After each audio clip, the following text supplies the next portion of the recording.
นี้ก็พามาดูทะเลนะคะที่หมู่บ้าน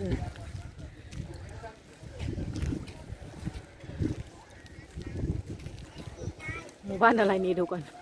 ลืมซื้อเซานะคะเรียกว่าซื้อเซาเนาะสวยงามเนาะเห็นไหมมีร้านอาหารว่าหิวละคนไม่ค่อยเยอะด้วยนะคะนะ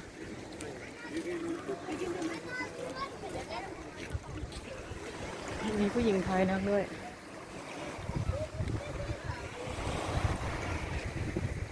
เห็นไหมทะเลสวยงามสะพานด้วยจ้าที่รัก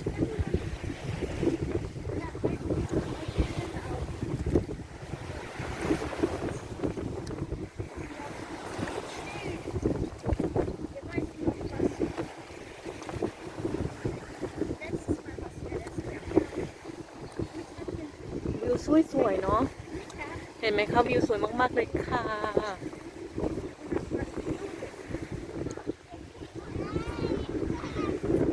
โหเมืองน่าอยู่มากเลยอ่ะหมู่บ้าน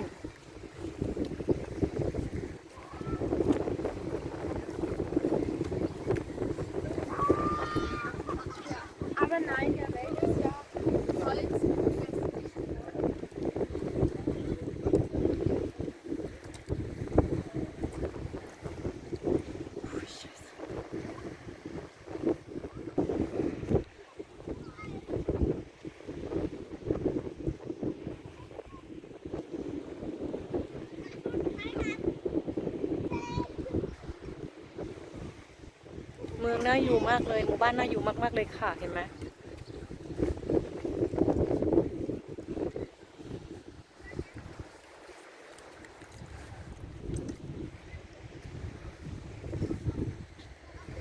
คนไม่ค่อยเยอะด้วยวันนี้วันอาทิตย์นะฝนจะตกแล้วนะคะ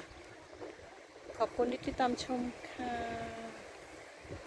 ขอบคุณที่ติดตามชมค่ะขอบคุณค่ะ